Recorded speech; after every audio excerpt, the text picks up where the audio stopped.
பிரசன்னத்தில் அமர்ந்திருந்து நீர் செய்யும் யுத்தம் காண்பே.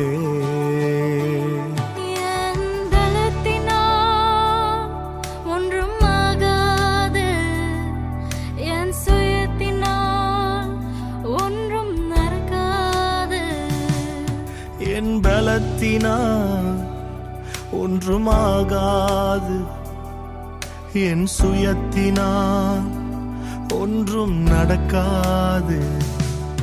உந்தன் பிரசன்னத்தால் கூடுமே, உந்தன் பிரசன்னத்தால்